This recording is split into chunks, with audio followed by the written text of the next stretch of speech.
Baik, selamat sore Bapak Ibu, saudara-saudara yang dikasihi Tuhan, baik yang hadir ibadah secara onsite maupun yang mengikuti melalui live streaming. Dan hari ini ibadah kita secara khusus bentuknya seminar. Dan seminar ini saya beri tema membangun keindahan bangunan kehidupan Kristen yang kuat dan kokoh. Mengapa kita perlu membangun bangunan kehidupan Kristen? Dan kalau kita melihat belajar dari jemaat mula-mula, kalau Bapak Ibu Saudara melihat bangunan kehidupan Kristen yang indah, itu adalah jemaat mula-mula. Rasul Paulus menggambarkan bahwa kehidupan manusia itu seperti sebuah bangunan. Dan secara khusus bagi kita umat Kristen, kita adalah bangunan kehidupan Kristen. Bangunan itu terdiri dari dua bagian. Ada fondasi dan ada bangunannya. Dalam kekristenan, fondasi adalah apa yang kita percaya, dan bangunan adalah bagaimana perilaku hidup kita. Sebab itu, untuk mengawali seminar kita pada hari ini, kita akan mengawali dengan sebuah pujian, dan kita boleh sama-sama diberkati melalui seminar pada sore hari ini. Tuhan Yesus memberkati.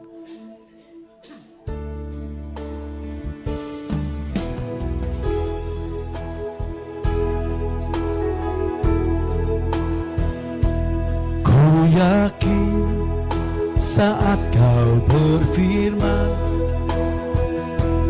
ku menang saat kau bertindak. Hidupku hanya ditentukan oleh perkataanmu. Ku aman saat ku kuat saat kau menopang. Hidupku hanya ditentukan oleh kuasa-Mu. Bagi Tuhan tidak ada yang mustahil. Bagi Tuhan tak ada yang mustahil. Bagi Tuhan tak ada yang tak mungkin. Mujizatnya disediakan bagiku. Ku diangkat dan diberikannya. Ku yakin saat Tuhan berfirman, ku yakin saat kau berfirman, ku menang saat kau bertindak. Hidupku hanya ditentukan oleh perkataanmu. Ku aman karena kau menjaga. Ku kuat karena kau menopang. Hidupku hanya ditentukan oleh kuasa-Mu.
Baik, seminar kita kali ini bentuknya tanya jawab.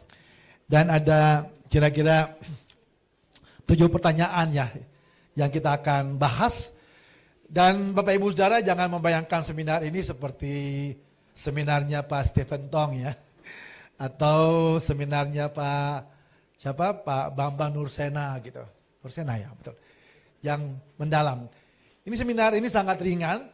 Sebenarnya lebih kepada bagaimana Bapak Ibu Saudara bisa menjawab hal-hal yang sangat prinsip dan menjawabnya secara sederhana ya.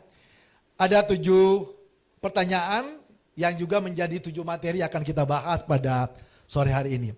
Dan Bapak Ibu Saudara juga harus siap-siap untuk menjawab ya. Harus siap-siap juga untuk menjawab. Yang pertama, ya, apa alasannya umat Kristen percaya bahwa Alkitab adalah firman Tuhan? Bisa jawab nggak?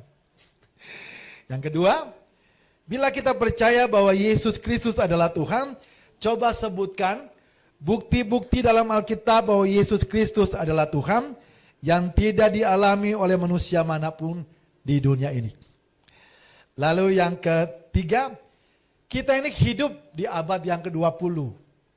Yesus lahir di abad pertama.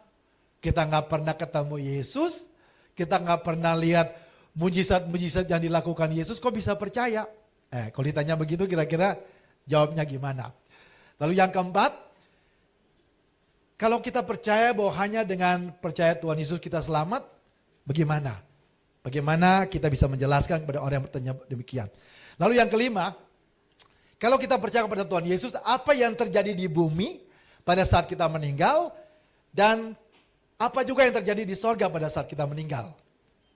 Lalu kemudian kita juga akan bahas, yang bahas juga, apakah kuasa Roh Kudus yang Tuhan berikan kepada para rasul kira-kira sama nggak dengan kuasa Roh Kudus yang kita miliki? Lalu nanti yang terakhir ya, tadi sepertinya juga yang keenam sepertinya yang tadi ya, yang meninggal dalam Kristus. Yang ketujuh adalah bagaimana seharusnya perilaku hidup kita sebagai seorang Kristen. Jadi materi dari seminar ini adalah membangun keindahan bangunan kehidupan Kristen. Ya, artinya begini, orang lihat kita tuh indah nggak? Jangan orang lihat kita mereka 4, 5, 6, 7. Mestinya kehidupan umat Kristen itu harusnya indah. Kalau kita lihat di dalam Kisah Rasul 2 ayat 41 sampai ayat yang ke-47, orang Kristen tuh disukai orang loh. Sekarang ini banyak ibadah-ibadah Kristen diganggu kan? Ya, terlepas dari ada rencana Tuhan di balik itu, tapi seharusnya persekutuan umat Kristen tuh disukai orang. Jangan kehadiran kita itu tidak disukai orang. Nah, itu yang saya bilang bahwa mengapa kita perlu membangun bangunan kehidupan Kristen yang indah. Itu tujuan dari seminar kita pada sore hari ini. Dan saya harus jujur katakan kenapa saya tergerak untuk membagikan seminar ini. Sebenarnya diawali dari 2 atau 3 tahun yang lalu ya, saya lupa ya, 2 tahun yang lalu kira-kira. Ada 2 anak dari gereja JPCC. Bapak Ibu Saudara tahu kan? Gereja JPCC. Nah, saya berharap nanti kalau Pak Jeffrey Rahmat dengar ini bagus juga. Ini gereja yang sangat besar dan menjangkau banyak anak muda. Tapi saya kaget 2 tahun yang lalu ada 2 anak muda dari JPCC yang sudah 5-6 tahun datang ke gereja itu, tetapi minta saya dibimbing untuk dibaptis. Jadi karena saya tahu mereka dari gereja besar, hamba-hamba Tuhan juga terkenal, maka saya kasih pertanyaannya juga yang sepertinya yang sangat mendasar kan. Saya tanya ke mereka berdua, kalian percaya bahwa Alkitab adalah firman Tuhan? Iya percaya. Kenapa? Gak bisa jawab. Lalu saya tanya, kalian percaya Yesus Tuhan? Percaya Pak. Apa buktinya? Gak bisa jawab. Bisa bayangkan gak? Kita mengaku Kristen, percaya Tuhan, tapi kita gak punya bukti. Gak bisa memberikan bukti bagaimana. Saya membayangkan begini. Anak-anak muda sekarang ini, Angel kamu kelas berapa sekarang? 3. Ya. Anak-anak muda sekarang tuh di sekolahnya mulutnya jahat-jahat ya. Misalnya nih, mohon maaf nih Angel. Angel, Lu percaya Yesus Tuhan? Percaya kan? Buktinya apa? Nggak tahu. Terus mereka bilang, bego lu. Apa nggak sakit hati tuh Mama Rizka? Iya kan? Nah ini sebenarnya tujuan dari seminar ini sebetulnya simpel aja. Paling tidak ketika anak-anak ditanya langsung bisa jawab. Ya. Menyedihkan ini anak-anak yang datang ke saya bertanya udah umurnya 25 sampai 26 tahun. Dan mereka nggak bisa jawab. Lalu saya berpikir bahwa oh jangan-jangan orang tua juga nggak bisa jawab kan. Lalu sejak 2 tahun yang lalu saya khotbahkan ini. Kemarin saya berpikir sekitar 26 gereja. Waktu kemarin kita hitung-hitung 31 gereja ternyata. Ya. Dalam 2 tahun terakhir ini saya khotbahkan tema ini ke 31 gereja. Dan mereka juga nggak bisa jawab. Jadi kalau nanti Bapak Ibu saudara nggak bisa jawab, ya nggak apa-apa, ada 31 gereja juga yang nggak bisa jawab. Tapi hari ini sesudah dari seminar ini, saya berharap paling tidak anak-anak kalau ditanya mengapa Alkitab disebut firman Tuhan, siapa harus bisa jawab. Ya, ya. Jadi ada 7 poin yang akan kita bahas, tapi nanti diselingi dengan pujian lah, biar nanti tidak bete juga. 2 jam atau 2 hari ya kita seminar. Ya, baik. Jadi yang pertama kita akan bahas mengapa Alkitab disebut firman Tuhan. Ada nggak kira-kira bisa jawab? Di belakang, kalau ditanya, Ibu Maria kalau ditanya, Ibu percaya Alkitab adalah firman Tuhan? Apa alasannya? Tepuk tangan dong, kemuliaan bagi nama Tuhan. Ya, Bapak Ibu saudara kesadaran Tuhan, saya di sebuah gereja ada seorang opung. Umurnya mungkin seperti opung Simanjunta gitu. Dia berdiri, Pak Pendeta, nenek moyang kami itu sudah percaya Alkitab firman moyang opung itu bisa percaya Alkitab firman Tuhan. Malaikat Gabriel berbicara kepada Nabi Muhammad kan ya. Yang itu yang menjadi dasar mereka percaya bahwa Al-Qur'an adalah firman Tuhan. Tapi sejujurnya ada banyak alasan, saya punya banyak alasan yang saya tidak bisa menerima kebenaran. Tapi itu keyakinan mereka kan, paling tidak mereka punya keyakinan. Salah satu yang kalau saya mau katakan bahwa Bimas Kristen juga telat banget. Salah satu yang menurut saya sulit terima bahwa ini perkataan malaikat. Contoh, di dalam kitab mereka percaya bahwa Miriam itu kan saudaranya Musa dan Harun kan? Ya kan? Mereka percaya bahwa Miriam itu punya anak namanya Isa Al-Masih kan? Gitu ya Nov ya? Nggak tahu ya? Ada saudara ya, Lena mungkin juga tahu ya, benar kan? Dalam Muslim kan percaya bahwa Miriam itu punya anak bernama Isa Al-Masih. Nah Bapak Ibu saudara tahu, Miriam itu orang Israel. Miriam itu kan orang Yahudi kan? Iya. Tetapi tidak ada manuskrip, tidak ada literatur apapun di Israel yang menunjukkan bahwa anaknya Miriam namanya Isa Al-Masih. Yang aneh buat saya, buat umat Bimas Kristen, belakangan ini kan baru muncul kan, kenaikan Yesus Kristus. Mestinya dari dulu diprotes. Miriam itu hidupnya 1500 tahun sebelum Masehi, bisa bayangin nggak? Tapi bertahun-tahun sampai 79 tahun Indonesia merdeka, kita tetap merayakan kenaikan Isa Al-Masih, itu keliru banget. Mudah-mudahan Bimas Kristen dengar. Telat loh ini. Iya. Karena yang mereka percaya Isa Al-Masih itu lahir dari Miriam 1500 tahun yang lalu, kan kita tidak percaya itu. Contoh ya. Misalnya anak saya kan nama Marcel Edward Stefano. Lalu tiba-tiba Mas Febro datang. Pak Ocha, menurut malaikat, anak bapak itu namanya Domingus Yohanes. Kira-kira saya percaya yang mana? Nah orang Yahudi nggak pernah punya cerita apapun, fakta sejarah apapun bahwa Miriam itu punya anak bernama Isa Al-Masih. Yang aneh kita ikut-ikutan juga kan. Ya puji Tuhan akhirnya sudah berubah kan. Jadi kenaikan Yesus Kristus itu yang benar. Tapi sudah puluhan tahun kita seperti ini. Jadi ya Bimas Kristen mestinya mengaku dosa. Ya. Tapi bagaimanapun juga kita harus hargai kan. Kita harus hargai bahwa mereka percaya bahwa Al-Quran adalah firman Tuhan. Karena mereka percaya bahwa tulisan-tulisan dalam Alkitab itu, di dalam Al-Quran itu, malaikat Gabriel yang kasih tahu kan. Ya itu bukan anak kita kan. Tetapi kalau kita ditanya begitu, kira-kira jawabnya gimana? Septi, mau ditanya dijawab gimana? Kenapa? Keren banget. Berikan tepuk tangan dong. Dia pintar-pintar ya. Ya benar. 2 Timotius 3 ayat 16 itu jawabannya. 66 kitab dalam Alkitab, 37 di dalam Perjanjian Lama dan 36 ya. 39. Jadi salah lagi. 39 dalam Perjanjian Lama dan 27 dalam Perjanjian Baru. Itu kita percaya bahwa para penulis, sekitar 40-an penulis itu menulisnya atas tuntunan Roh Kudus. Ya, diilhamkan oleh Tuhan. Jadi bukan hasil ngarang-ngarang sendiri. Atas dasar itulah kita percaya bahwa Alkitab adalah firman Tuhan. Ya, jadi kalau dijawab, langsung jawab. Septi udah bisa jawab ya. Angel bisa jawab. Karena tulisan-tulisan, kalau ditanya kenapa Alkitab disebut firman Tuhan? Karena tulisan-tulisan di dalam Alkitab itu ditulis karena dituntun oleh Roh Kudus. Para penulisnya dituntun oleh Roh Kudus atau diilhamkan Tuhan melalui Roh Kudus, maka mereka menulis kisah dalam Alkitab dan kita percaya bahwa itu adalah firman Tuhan. Sebab itu satu-satunya buku di dunia ini kalau kita baca harus minta pimpinan Roh Kudus kan. Kalau Mas Guntur bikin buku nggak perlu minta tuntunan Roh Kudus, Mas Guntur, ya kan? Ya, Mas apa sih? Rambali. Karena kita berinteraksi dengan pikirannya penulis kan. Tapi tulisan-tulisan dalam Alkitab itu ditulis atas tuntunan Roh Kudus, makanya kita harus minta pimpinan Roh Kudus.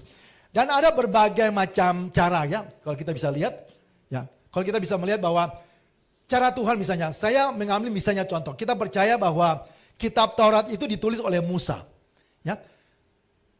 Musa bisa mendapatkan pengilhaman secara murni ya. Misalnya gini, kayak misalnya proses penciptaan. Kan Musa nggak tahu bagaimana proses penciptaan. Tapi kita percaya bahwa Tuhan mengilhamkan langsung kepada Musa. Dan Musa mulai menulis hari pertama, hari kedua, hari ketiga Tuhan ciptakan. Lalu peristiwa di Taman Eden juga Tuhan memberikan pengilhaman bagi Musa. Dan Musa mencatat. Tetapi juga Tuhan bisa menuntun para penulis untuk mencatat kisah sejarah misalnya. Musa mencatat peristiwa di mana bangsa Israel keluar dari Mesir.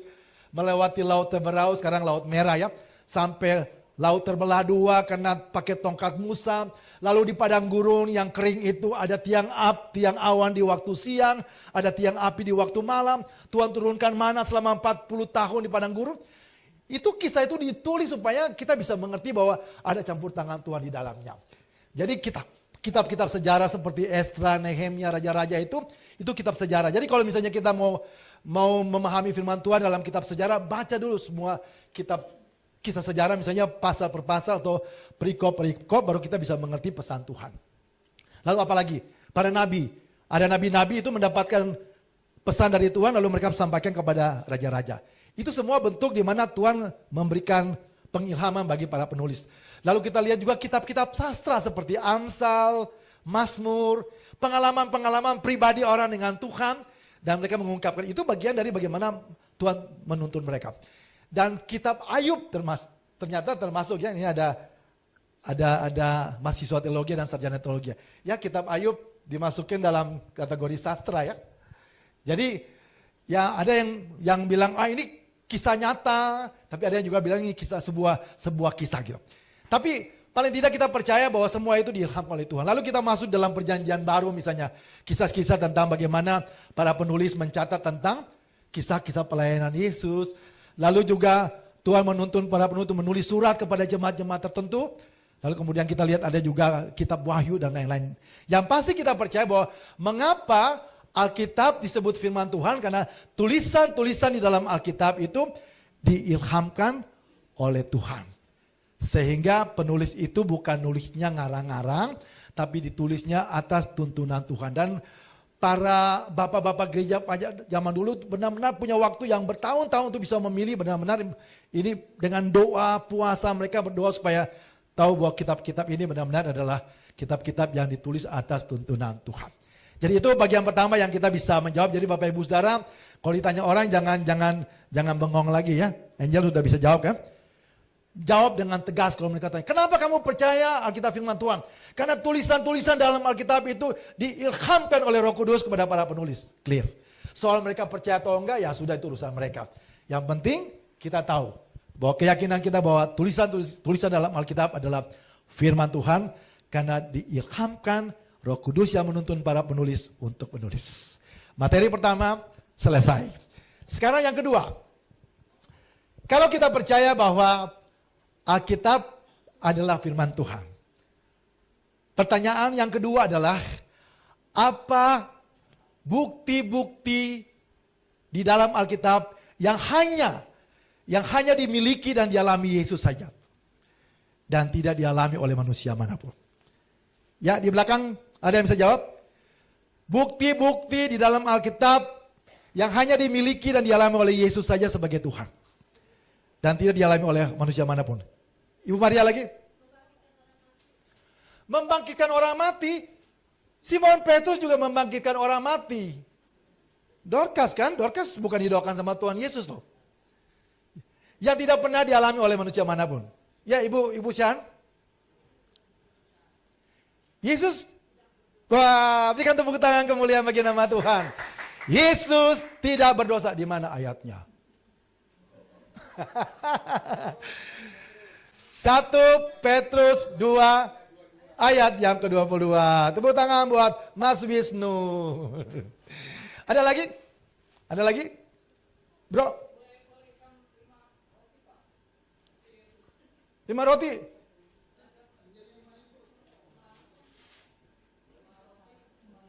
Oh, 5 roti 2 ikan. Oh, iblis kalau dengar gitu, saya juga bisa. Iblis bisa bohong-bohongin. Ingat gak waktu Musa menghadap Firaun? Kamu buang tongkat jadi ular. Wah, Firaun gak takut. Kalau mujizat-mujizat begini sih, gue juga bisa. Iya kan? Firaun panggil tukang jampi-jampinya dukun, bisa juga. Iya kan? Tongkat jadi ular. Kalau soal mujizat-mujizat begitu, sakit sembuh, iblis juga bisa. Walaupun sembuhnya bohong-bohongan, ya, nanti sembuh sakit lagi. Gitu. Ya. Tapi iblis juga lebih mujizat. Jadi sekarang, Yesus berkuasa di bumi dan di sorga. Ya? Ada lagunya ya? Enggak usah nyanyi. Yesus berkuasa di sorga dan di bumi. Di mana ayatnya? Wih, pinta-pinta berikan tepuk tangan kemuliaan bagi nama Tuhan. Ya, Yesus berkuasa di sorga dan di bumi. Tidak ada seorang pun yang punya kuasa sebesar itu. Ada lagi?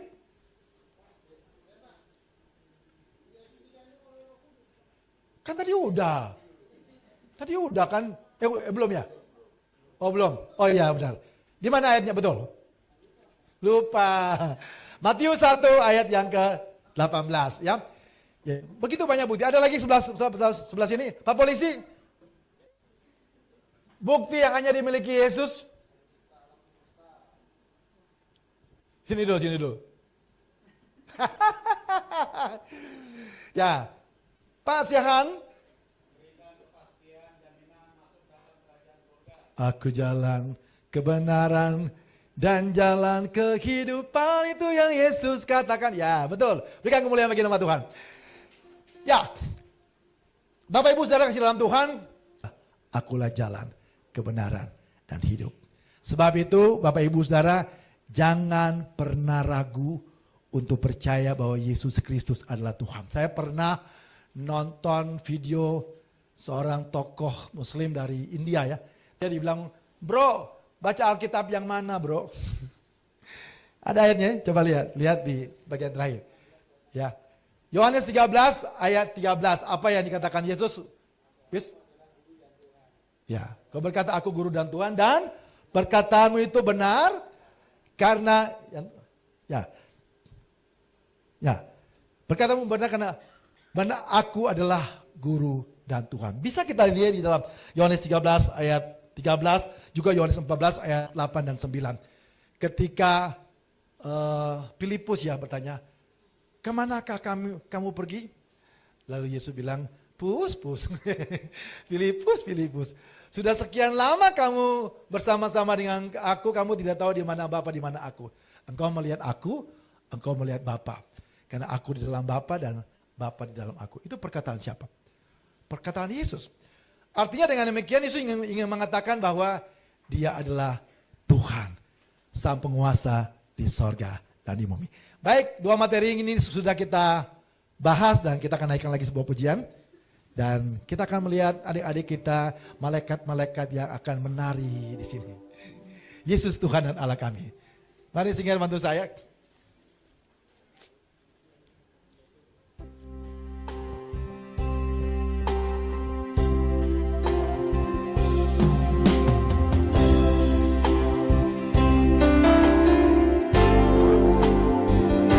Yesus Tuhan dan Allah kami,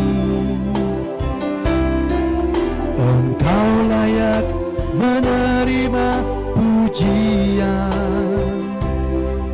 hormat dan kuasa, sebab Kau telah ciptakan segalanya. Oleh karena kehendak-Mu, semuanya itu telah ada dan diciptakan untuk kemuliaan. Terpujilah Tuhan.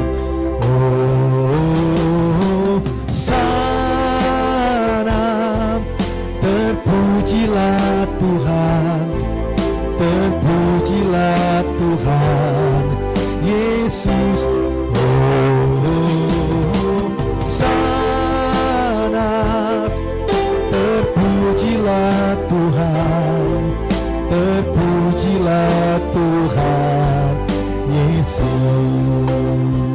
Yesus Tuhan dan Allah kami, Yesus Tuhan dan Allah kami, Engkau layak menerima pujian, hormat dan kuasa, sebab Kau telah ciptakan segalanya. Oleh karena kehendak-Mu, semuanya itu telah ada dan diciptakan untuk kemuliaan-Mu.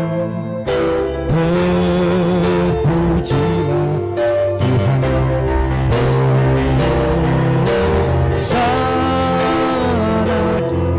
Terpujilah Tuhan, terpujilah Tuhan, Yesus. Sana, terpujilah Tuhan, terpujilah Tuhan, Hosana, Hosana, terpujilah Tuhan, terpujilah Tuhan, Yesus. Sana, terpujilah Tuhan, terpujilah Tuhan, Yesus. Terpujilah Tuhan, Yesus. Terpujilah Tuhan, Yesus.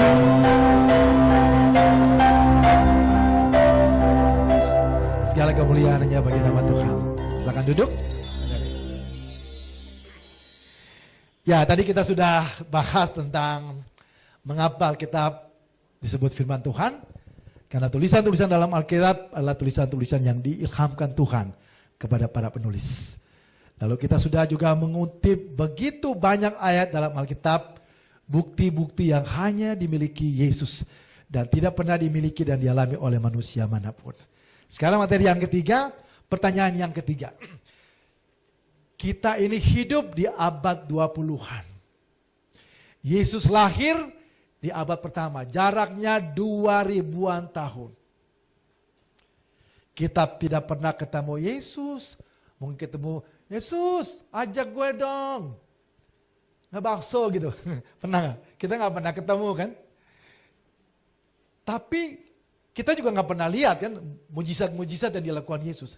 Tapi kok bisa percaya? Nov, kira-kira kalau ditanya begitu jawabnya gimana? Gung, gimana? Pernah ketemu Yesus gak? Dalam mimpi. Ayo siapa mau jawab? Kita hidup di abad 20-an. Yesus lahir di abad pertama, kita nggak pernah ketemu Yesus. Kita tidak pernah melihat mujizat-mujizat yang dilakukan Yesus. Tapi kok bisa percaya? Sementara salah seorang murid Yesus yang namanya Thomas. Masih segar, belum ngantuk. Thomas nggak percaya loh, itu memang kurang ajar teman Thomas ya. Lihat mujizat 3,5 tahun diajarin Yesus, kurang sempurna apa tuh guru? Gak percaya loh. Lihat Lazarus bangkit. 4 hari di kuburan dia ada loh, dia lihat. Tapi gak percaya. Tapi penghiburannya buat kita ya, buat kita. Tuhan Yesus bilang gini, berbahagialah orang yang tidak melihat, namun percaya. 2 minggu yang lalu, Minggu yang lalu saya khotbahkan ini di sebuah gereja. Lalu kan saya bilang buat jemaat, kira-kira kenapa sih kalian percaya Yesus? Ada yang bilang, ganteng banget sih Pak. Gitu. Ya. Lalu saya bilang, emang pernah lihat Yesus? Lalu saya bilang, kalau misalnya Yesus sebenarnya jelek gimana? Gak percaya, ya. Jadi dia gak percaya cuma karena, ya kan? Bapak Ibu saudara, gambar-gambar yang ada itu interpretasinya Leonardo da Vinci.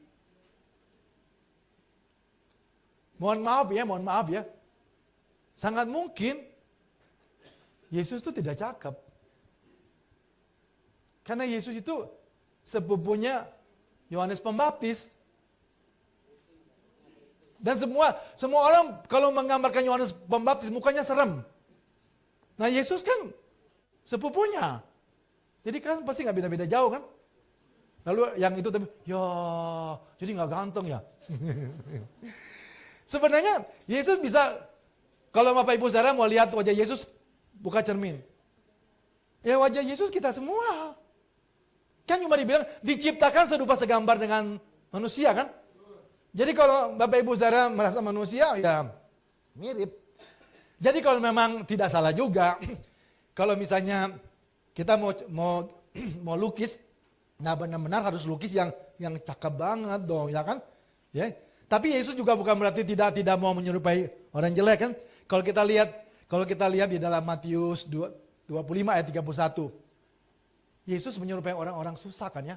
Orang-orang susah kan berarti kan kumuh gitu kan?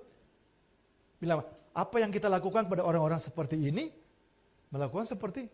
Jadi wajah kita semua lah wajah Yesus. Pernah ingat gak dulu ada opera namanya Jesus Christ Superstar?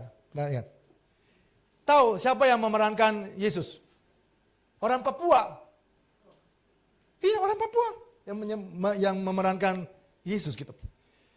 Ya Bapak Ibu saudara, jadi sangat mungkin juga jangan-jangan kalau kita lihat, makanya Tuhan Yesus bilang berbahagialah kamu yang tidak melihat namun percaya kan. Pada kita begitu lihat, loh kok begini sih? Ya Tuhan bisa menyerupai siapa saja kan. Jadi Bapak Ibu saudara, jangan terpaku dengan gambar-gambar itu loh. Karena malaikat pun bisa menyerupai, ya kan? Iblis pun bisa menyerupai malaikat terang. Wajah seperti itu. Ada banyak orang juga ketemu setan sepertinya wajahnya seperti di gambar-gambar, padahal bukan Yesus. Hati-hati. Nah, tapi oke. Pertanyaannya sekarang begini. Kenapa kita bisa percaya Yesus padahal kita nggak pernah ketemu, nggak pernah lihat mujizat Yesus? Ada yang bisa jawab? Wih, keluarga siahaan.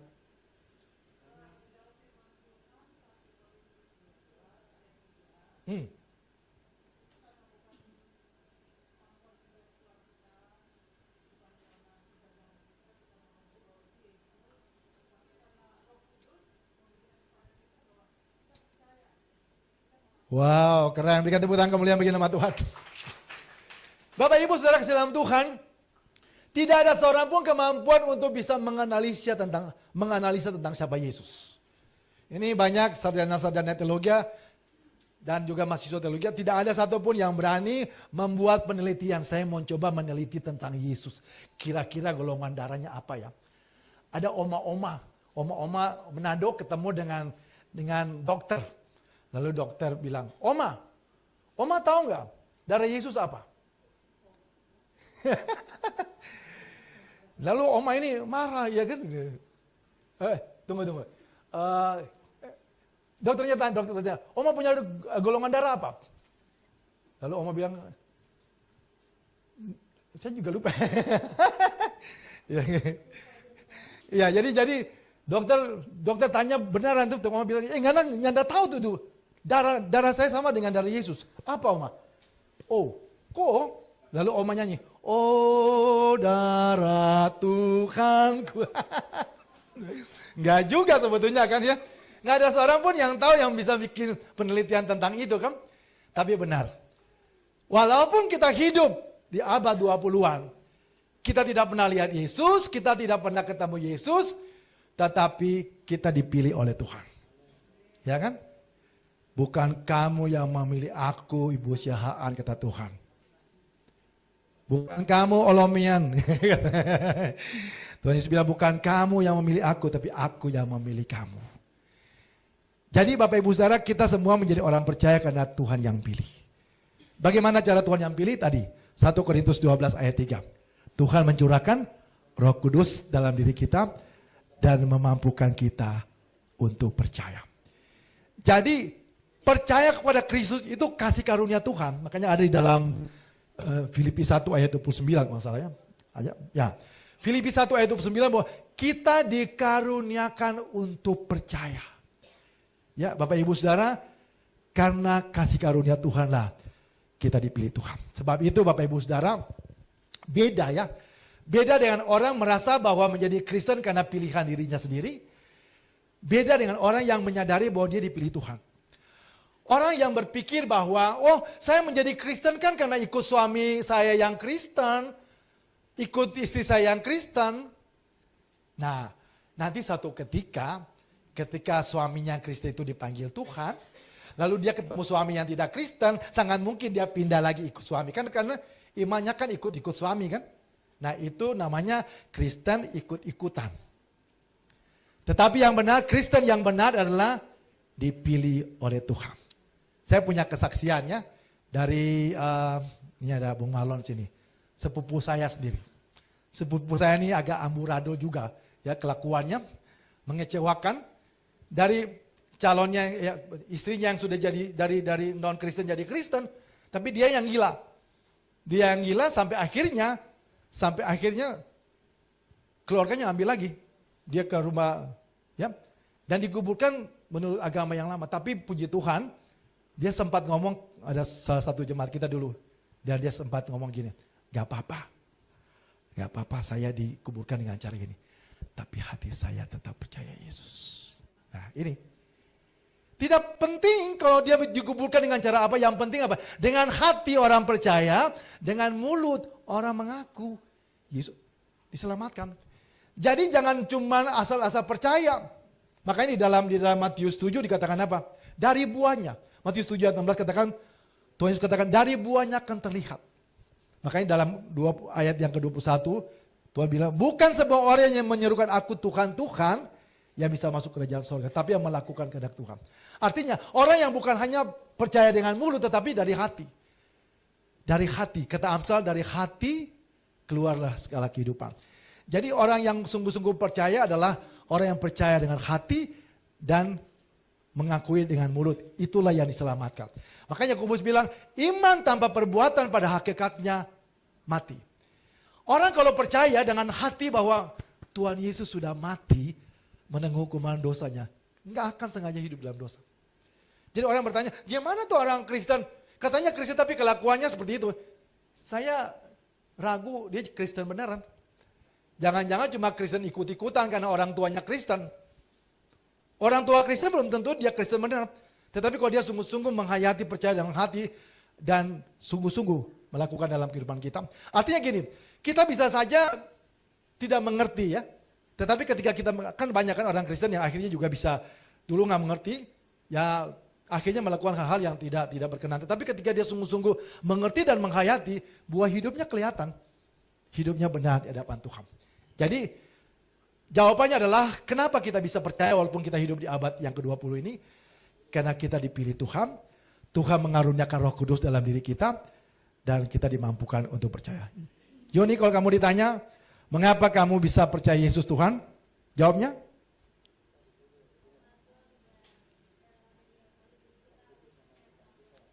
Itu nanti berikutnya. Jawab, karena Tuhan yang pilih saya, dan Tuhan mengaruniakan Roh Kudus dalam diri saya, dan memampukan saya untuk percaya. Amin.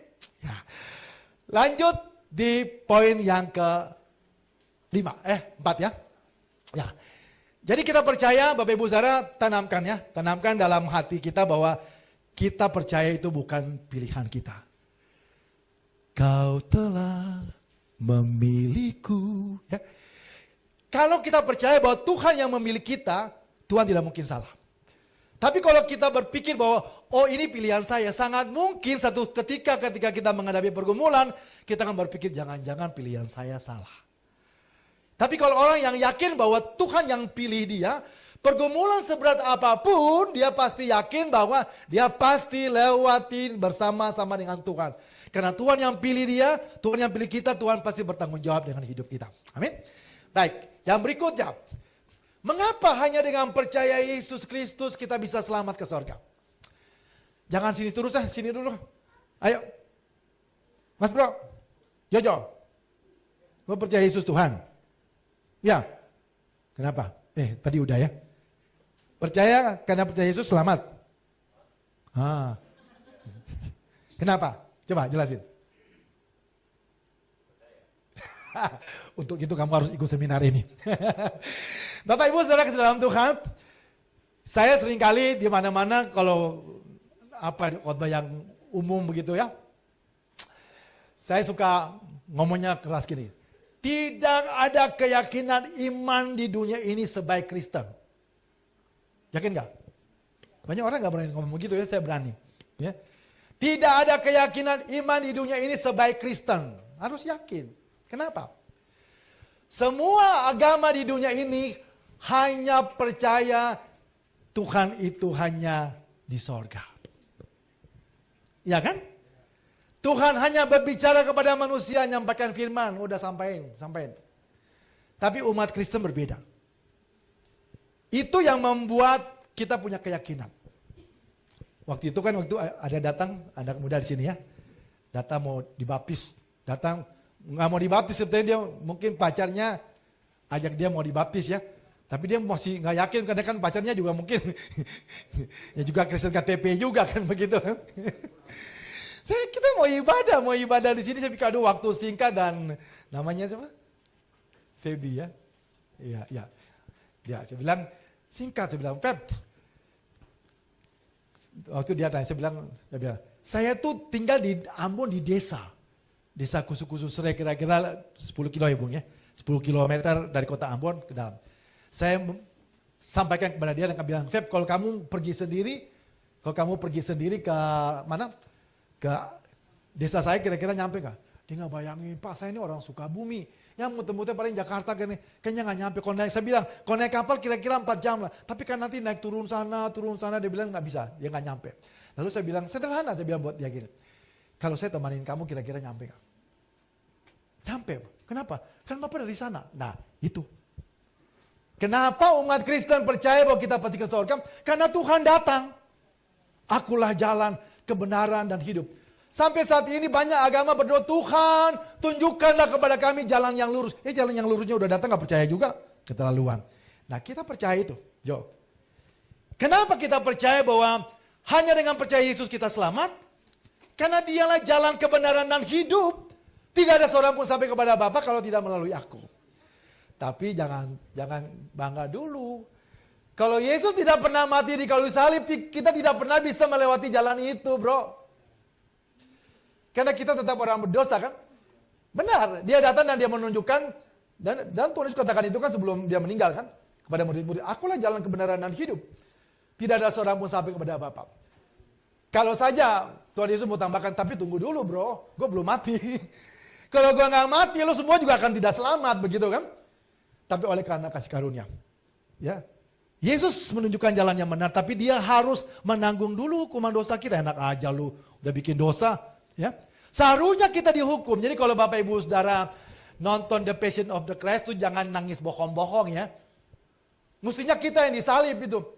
Ya, mestinya kita disalib, diludahi, disiksa, dianiaya. Itu mesti kamu, Jo. Tetapi karena kasih karunia Tuhan yang begitu besar, Yesus mati di kayu salib menanggung hukuman dosamu, Jo. Jadi kalau bikin dosa itu keterlaluan. Ya. Orang Kristen kalau sengaja bikin dosa tuh nggak tahu diri. Kira-kira enak kan ngomongnya? Ya benar kan? Karena manusia itu tidak bisa diselamatkan karena melakukan hukum Taurat. Ayatnya jelas. Roma 3 ayat 20. Manusia tidak diselamatkan karena melakukan perbuatan baik hukum Taurat. Manusia juga tidak bisa diselamatkan karena hidup saleh. Karena Yesaya 64 ayat 6 berkata bahwa kesalehan manusianya seperti kain kotor di mata Tuhan. Tapi manusia diselamatkan karena Tuhan rela menanggung hukuman dosa ganti kita. Kalau misalnya Jo, kamu lagi jadi sasaran. Kamu divonis hukuman mati. Tapi tiba-tiba papamu datang. Jo, aduh, mati lu ya. Tiba-tiba papamu datang. Lapor ke pengadilan. Gua aja yang mati buat anak gua. Wih, keren banget. Keren gak? Bapak kayak gitu. Keren dong. Ya kan? Padahal iya keren. Tapi jangan dulu, jangan sekarang mati. Jadi karena saking sayangnya Bapak Daniel kepada anaknya, dia yang mati.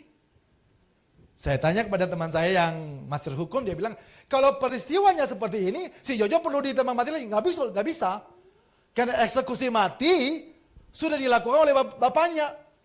Kalau dia ditembak mati lagi, 2 orang dong pengadilan salaf. Bapak Ibu Saudara, kenapa kita bisa selamat? Karena Yesus mati, ganti kita. 1 Petrus 2 ayat 24. Itu alasannya mengapa dengan hanya percaya Yesus kita bisa selamat. Karena kematiannya itu membebaskan kita dari hukuman dosa. Roma 8 ayat 1. Kematiannya di kayu salib itu menanggung kutuk atas kita. Galatia 3 ayat 13-14. Dan kita ini sudah berada di dalam cengkraman kuasa iblis. Tetapi darah Kristus menebus kita dengan darahnya yang mahal. Dan dia membebaskan kita. Itu alasannya mengapa hanya dengan percaya Tuhan Yesus kita bebas dari hukuman dosa dan perjalanan hidup kita pasti ke surga. Tapi ada catatannya. Jangan sengaja buat dosa lagi dong.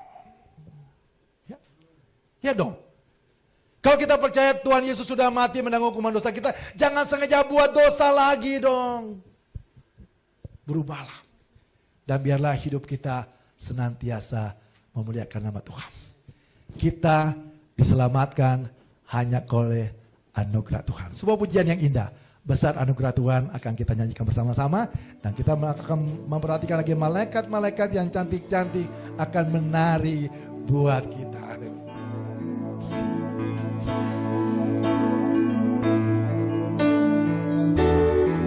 Ku ada sebagaimana ku ada,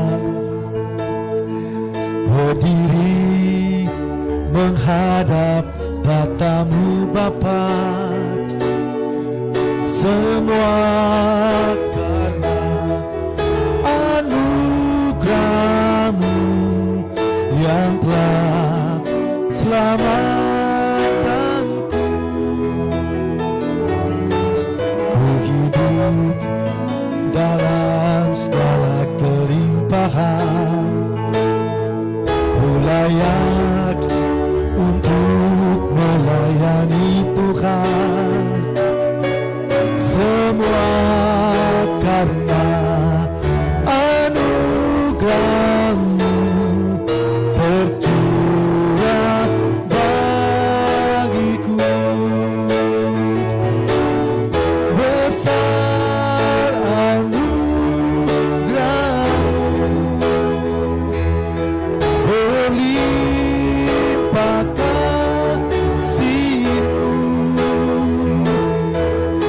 semakin hari semakin bertambah besar anugerah-Mu.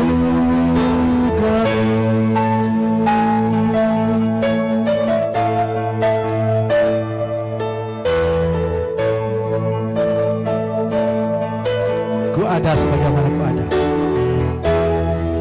Ku ada sebagaimana ku ada,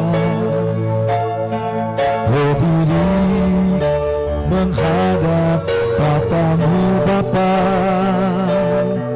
semua karena anugerah-Mu yang telah selamatkanku. Ku hidup dengan segala kelimpahan, ku layak untuk melayani Tuhan. Semua karena anugerah-Mu tercurah bagiku. Besar anugerah-Mu, berlimpah kasih-Mu, semakin hari semakin bertambah besar anugerah-Mu Tuhan, besar anugerah-Mu, berlimpah kasih-Mu, semakin hari semakin bertambah besar semakin hari semakin hari semakin bertambah besar anugerah-Mu.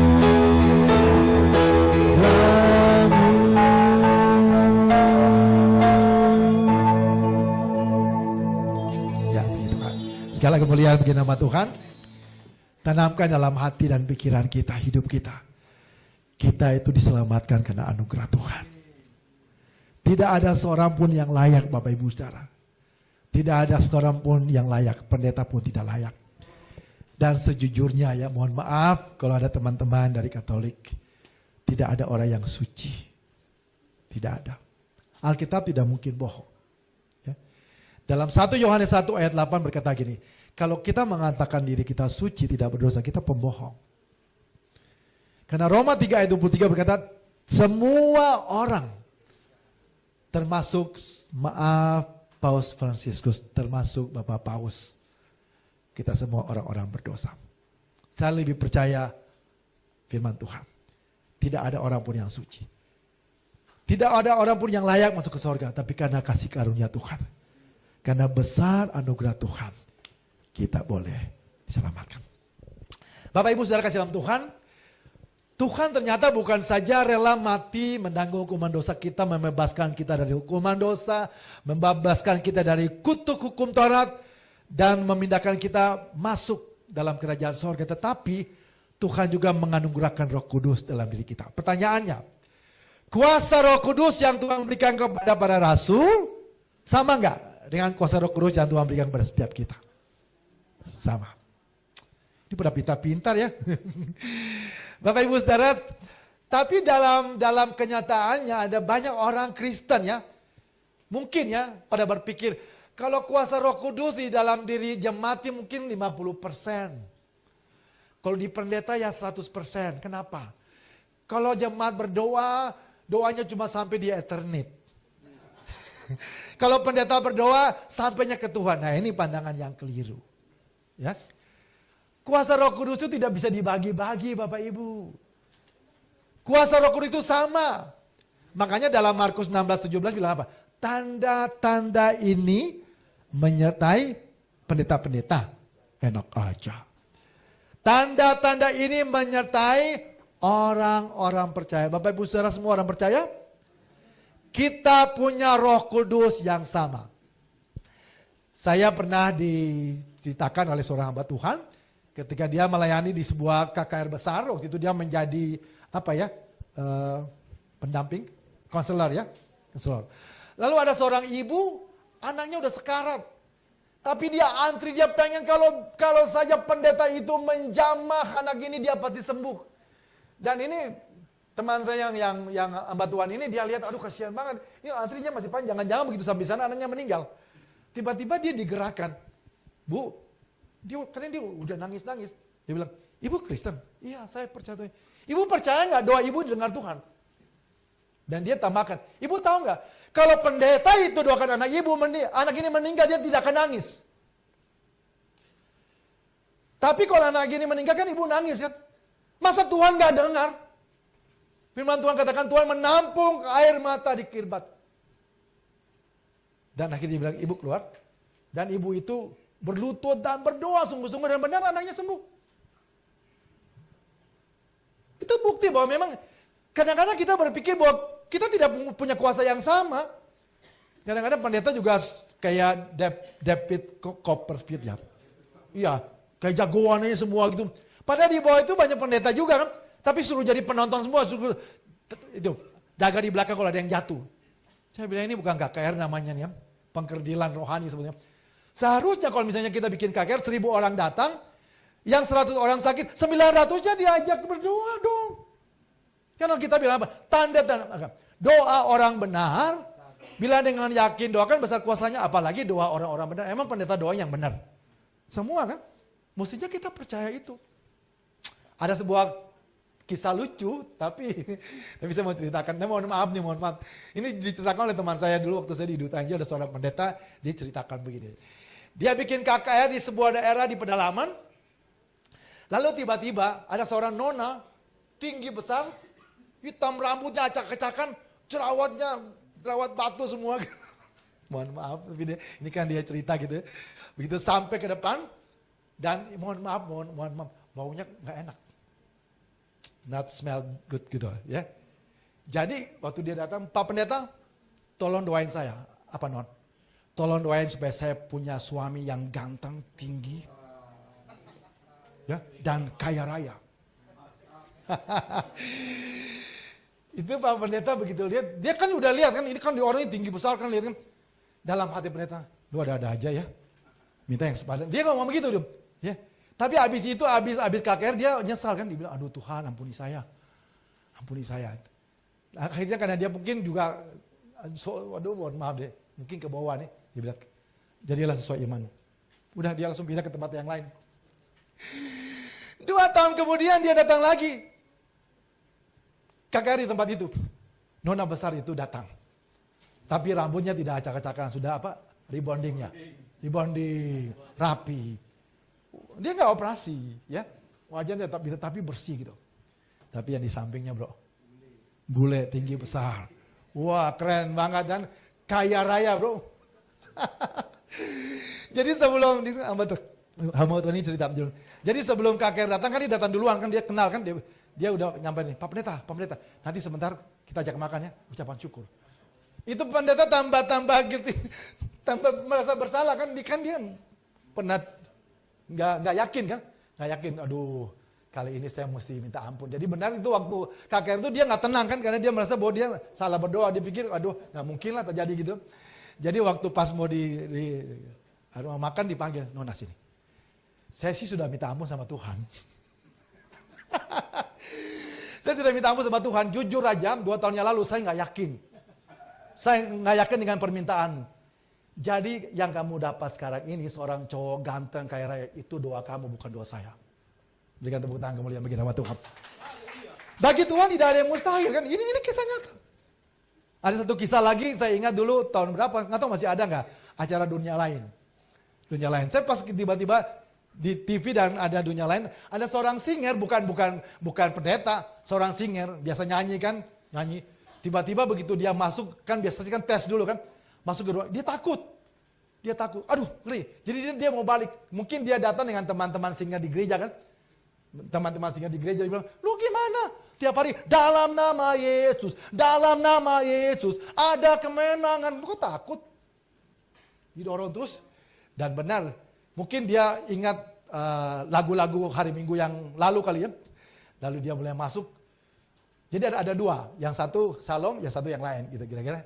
Dua-dua masuk, dia masuk haleluya, haleluya. Begitu masuk lagi, dalam nama Yesus, nyanyi terus, ada kemenangan, ada kuasa. Dia disorot terus. Itu beberapa menit kemudian yang saya bilang, udah kerasukan. Tapi dia nyanyi tuh, saya nonton sampai kira-kira 1 jam sampai itu live soalnya. Dia masuk dan akhirnya dia keluar, haleluya, dia dengan teman-teman nyanyi, Tuhan Yesus berkuasa. Singer loh. Ya, berikan tepuk tangan kemuliaan bagi nama Tuhan. Itu singer, bukan pendeta gitu. Itu menunjukkan bahwa emang kuasa yang Tuhan berikan pada kita itu sama. Makanya teman-teman pendeta jangan terlalu kegeeran.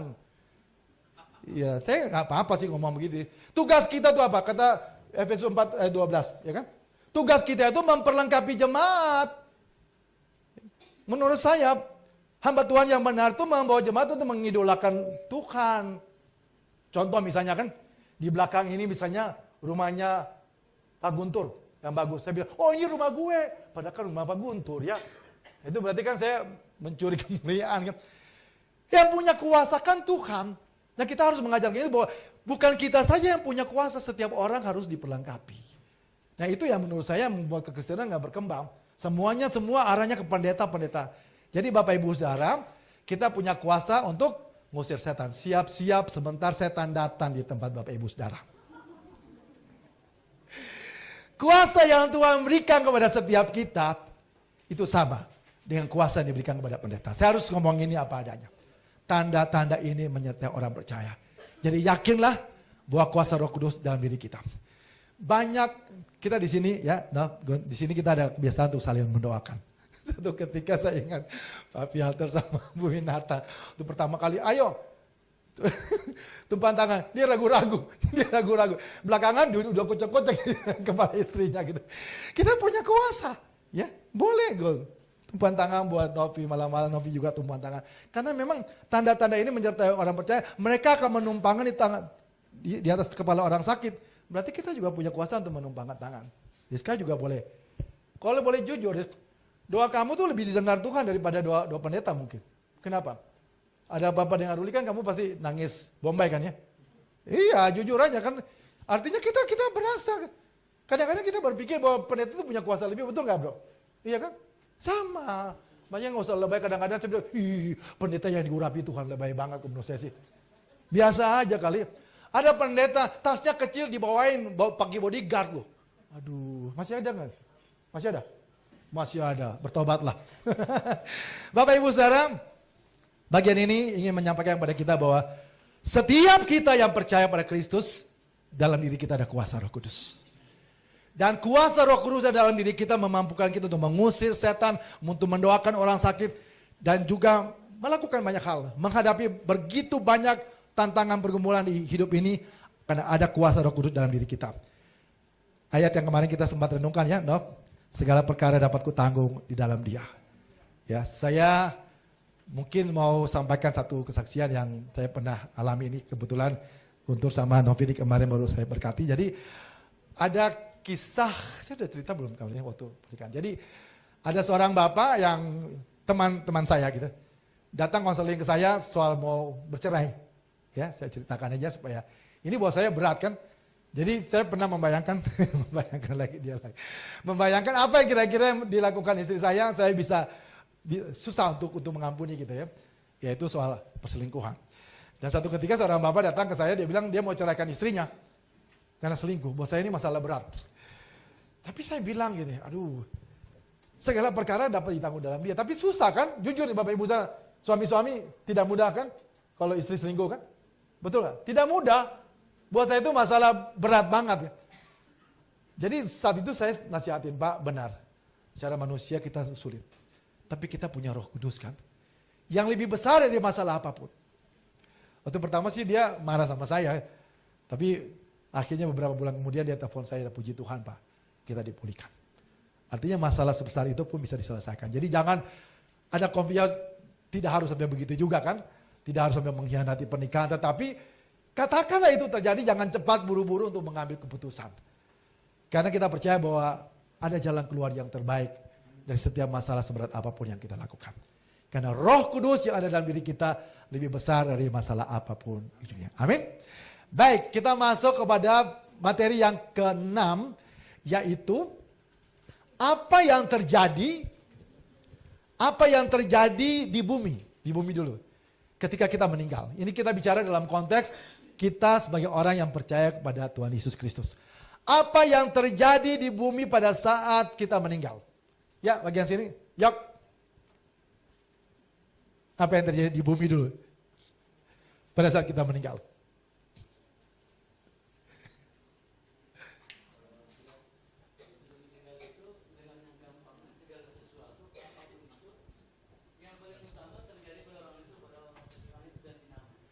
Ganti nama, jadi almarhum.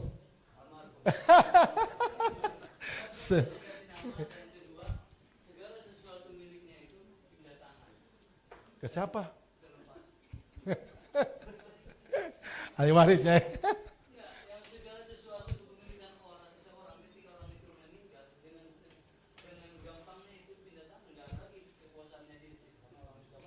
Orang udah mati. Oke, berikan tepuk tangan kemuliaan bagi nama Tuhan. Oke.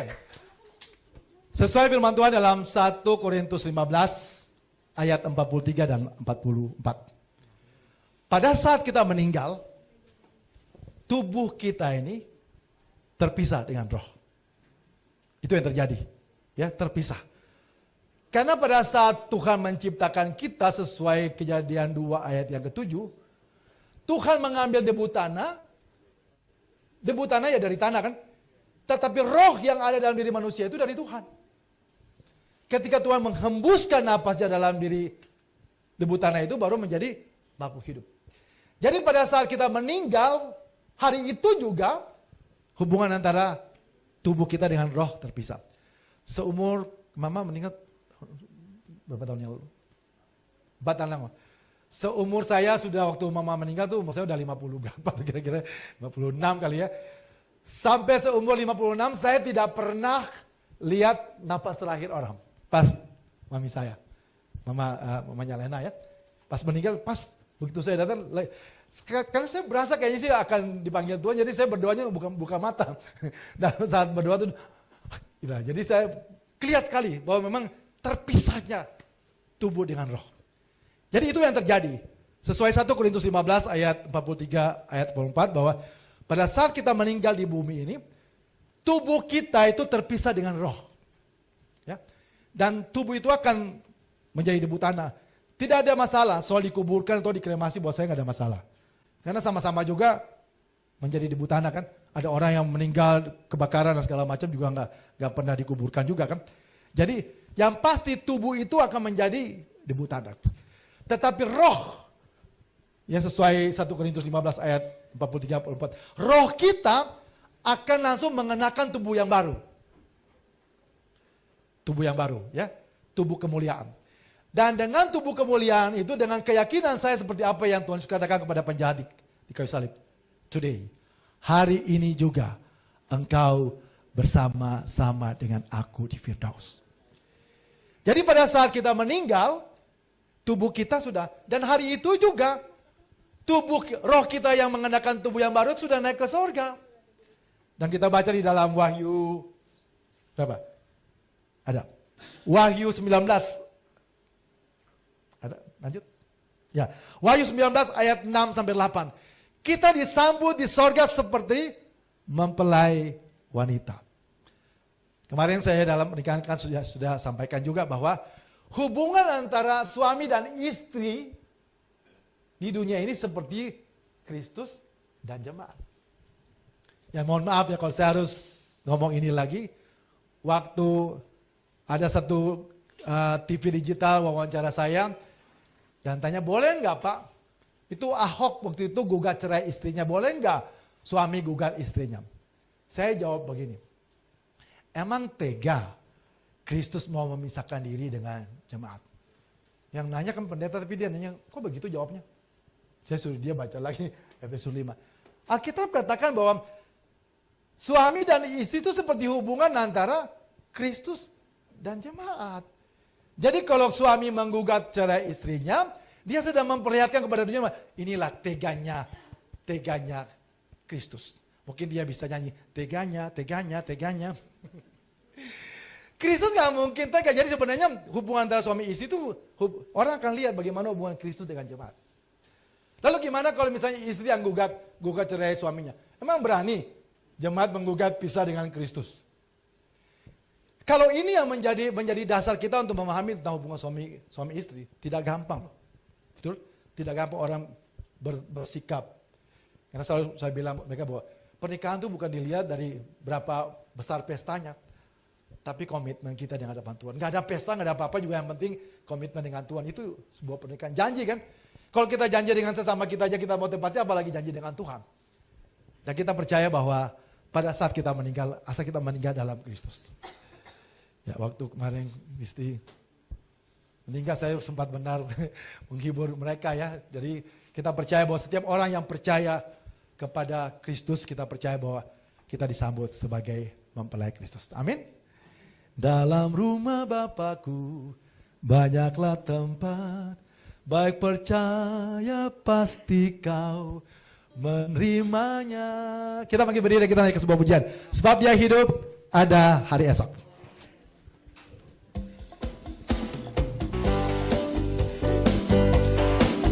Ayo makin berdiri sama-sama.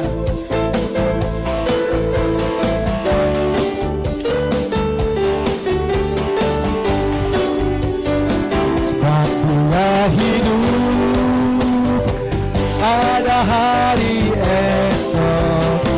Sebab dia hidup, ku tak gentar, karena ku tahu dia pegang hari esok. Hidup jadi berarti sebab dia hidup. Anak Allah, Yesus namanya, menyembuhkan, menyucikan, bahkan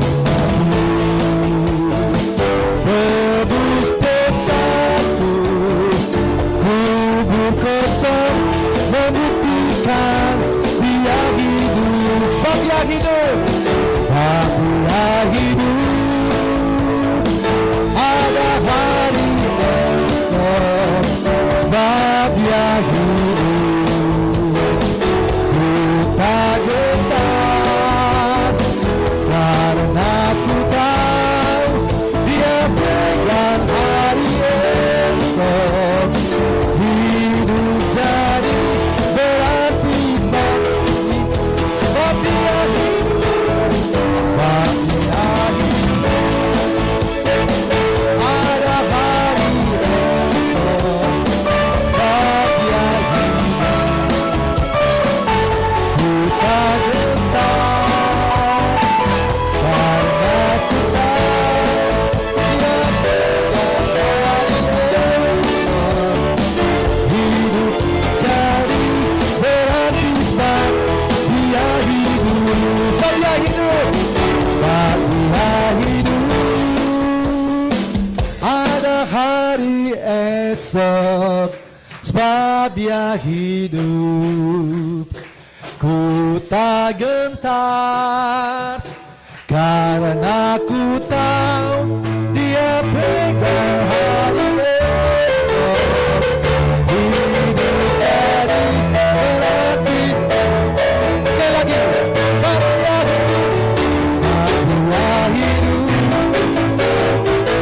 ada hari esok. Sebab dia hidup, ku tak gentar, karena ku tahu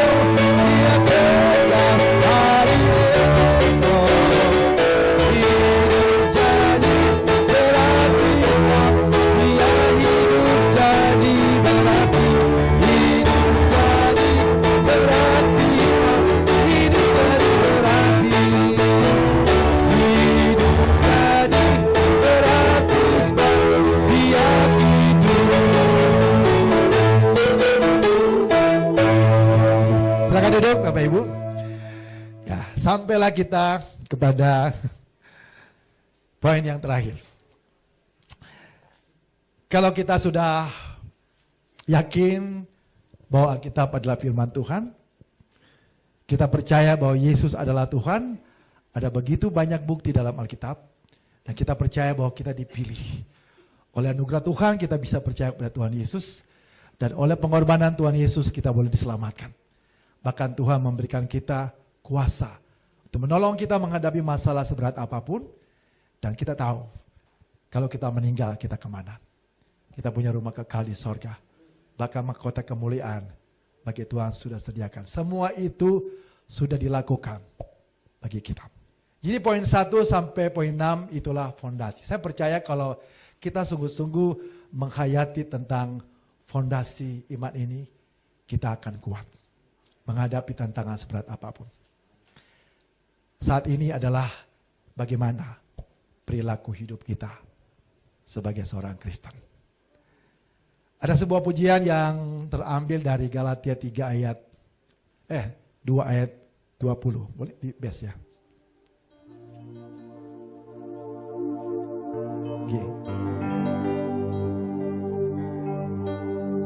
Adapun hidupku ini bukannya aku lagi, melainkan Kristus yang hidup di dalam aku. Apapun juga datang menggoda, imanku tetap teguh, karena Yesus ada di dalam aku. Tetapi hidup yang sekarang aku hidup di dalam tubuh ini. Aku hidup di dalam iman kepada Tuhan Yesus yang mengasihi daku dan yang mengorbankan tubuhnya karena aku. Saya sudah mengumpulkan paling tidak 12 ya perilaku hidup kita. Kalau kita benar-benar menyadari bahwa Kristus sudah menebus kita dan Kristus ada dalam diri kita, seharusnya perilaku ini yang harus nampak dalam hidup kita. Yang pertama, kita harus menjadi pribadi yang bergaul intim dengan Tuhan. Firman Tuhan katakan bahwa pergaulan yang buruk merusak kebiasaan yang baik. Kalau kita bergaul dengan orang yang suka gosip, kita jadi tukang gosip. Betul nggak? Tapi kalau kita bergaul dengan orang-orang yang baik, pikiran yang baik, kita jadi baik kan? Pola pikirnya baik. Sebab itu, menurut saya sih, kita boleh bergaul dengan semua orang, tapi hindari orang-orang yang suka gosip, selalu tidak membangun kita. Kita akan lemah. Dalam bisnis juga begitu ya. Kita perlu cari orang-orang yang berpikir kreatif supaya kita berkembang gitu. Jadi bagaimana kita bisa punya pikiran yang baik kalau kita bergaul intim dengan Tuhan. Jadikan doa dan merenungkan firman Tuhan menjadi kesukaan. Dengan demikian, yang kedua, kita akan menjadi pribadi yang rendah hati. Yang harus nampak dalam diri seorang Kristen harus menjadi pribadi yang rendah hati. Jadi orang biar pakai kalung salib, bordiran salib kayak saya. Tapi kalau kelakuannya sombong, ke laut aja mendingan. Kita harus menjadi pribadi yang rendah hati. Tidak. Kenapa?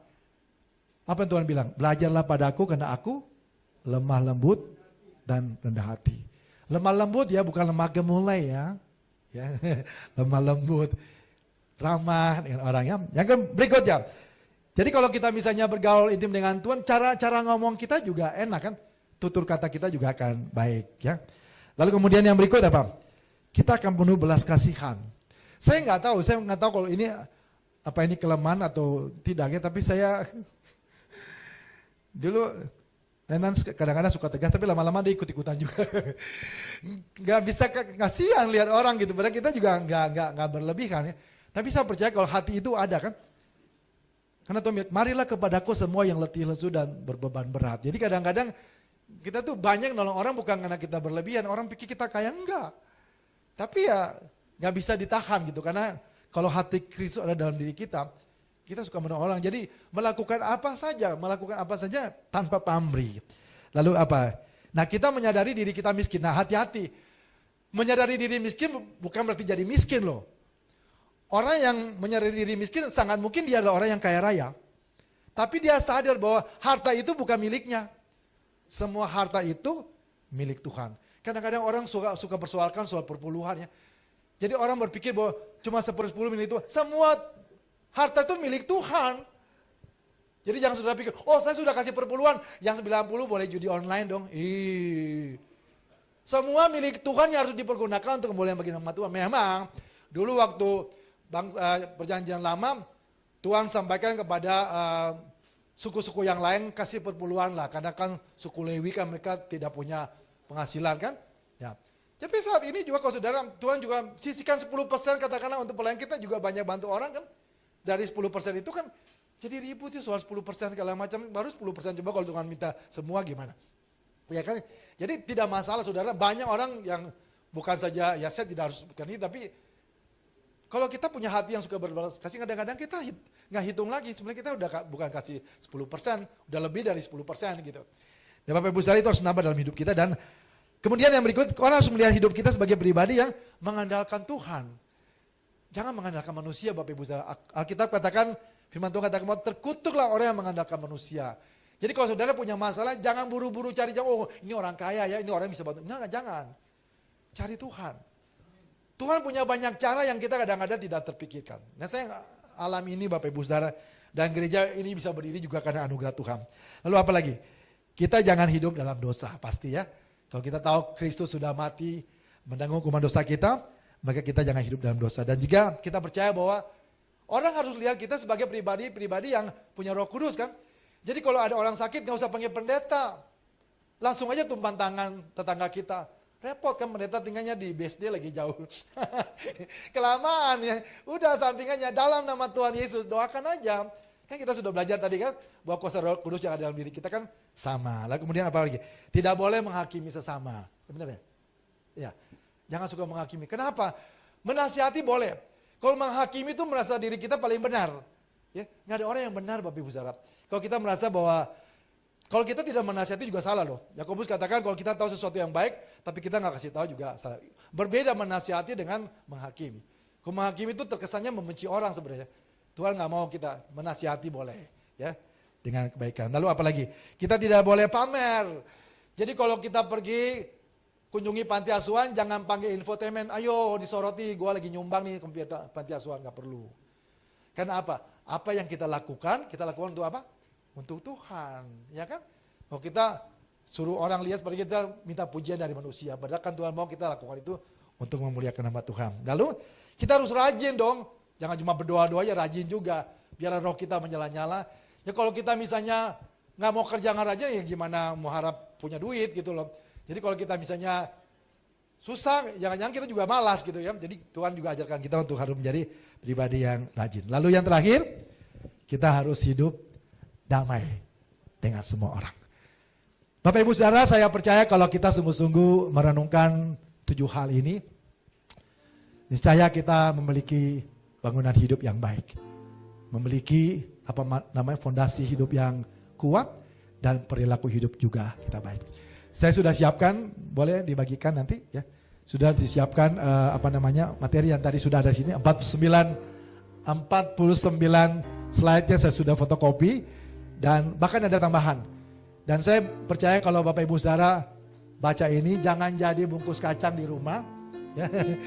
Ini fotokopi biasa tapi isinya tidak biasa. Semua akan dapat satu-satu. Saya ada fotokopi. Semua anak-anak semua dapat. Diedarkan gitu. Jadi Bapak Ibu saudara, mari renungkan apa yang boleh kita belajar pada saat ini, dan kalau kita boleh melakukan ini dengan baik, saya kita boleh menjadi bangunan-bangunan hidup yang senantiasa memuliakan nama Tuhan. Saya ajak singgah sama-sama dan anak-anak boleh depan kita nyanyikan lagu Bejanamu, tapi saya cuma ambil lagu bagian refnya saja. Mengiringmu seumur hidupku, masuk dalam rencanamu Tuhan. Pikiranku, kehendakku, ku serahkan padamu.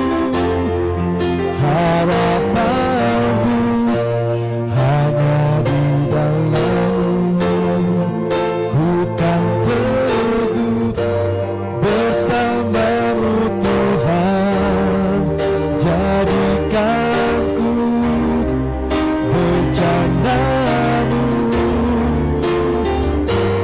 untuk memuliakan-Mu, mengiringmu. Mari kita bangkit berdiri bersama. Masuk dalam rencana-Mu Bapa, pikiranku, kehendakku, ku serahkan padamu. Harapanku hanya di dalam-Mu. Ku kan teguh bersama-Mu Tuhan. Jadikanku bejana-Mu, memulia. Sekali lagi katakan, mengiringmu Tuhan, mengiringmu seumur hidupku, masuk dalam rencana-Mu Bapa. Pikiranku, kehendakku, ku serahkan padamu. Harapanku hanya di dalam-Mu. Ku kan teguh bersama-Mu Tuhan. Jadikanku bejana-Mu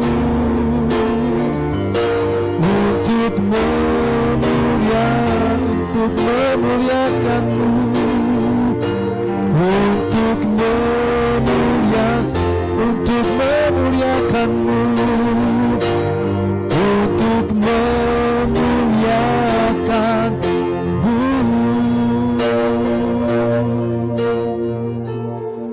Dengan segala keterbatasan hamba sudah menyampaikan isi hati Tuhan, mengingatkan kami untuk sungguh-sungguh percaya bahwa Alkitab adalah firman Tuhan. Karena tulisan-tulisan dalam Alkitab adalah tulisan-tulisan yang diilhamkan oleh Tuhan sendiri kepada para penulis. Alkitab menunjukkan begitu banyak bukti bahwa Yesus Kristus adalah Tuhan. Kami bersyukur Tuhan, Kau memilih kami dan mencurahkan Roh Kudus dalam diri kami dan memberikan kami pencerahan untuk mengerti dan percaya bahwa Yesus Kristus adalah Tuhan. Kami bersyukur Tuhan untuk pengorbanan-Mu di kayu salib, menanggung hukuman dosa kami, membebaskan kami dari hukuman dosa dan membawa kami masuk kerajaan-Mu yang kekal.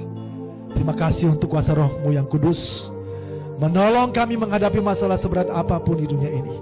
Tolong kami anak-anak-Mu Tuhan, supaya kami kuat menghadapi tantangan seberat apapun, karena ada Tuhan di dalam diri kami. Tuhan, kami tahu kami punya rumah kekal di sorga. Tuhan akan menyambut kami sebagai mempelai-Mu Tuhan, di dalam kemuliaan-Mu di sorga. Terima kasih Tuhan.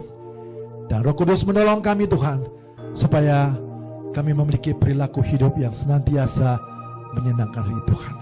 Segala pujian, hormat, kemuliaan hanya bagi nama Tuhan. Dalam nama Tuhan Yesus Kristus kami berdoa dan mengucap syukur, sama-sama katakan amin. Silakan duduk Bapak Ibu. Puji Tuhan, Tuhan Yesus memberkati kita semua.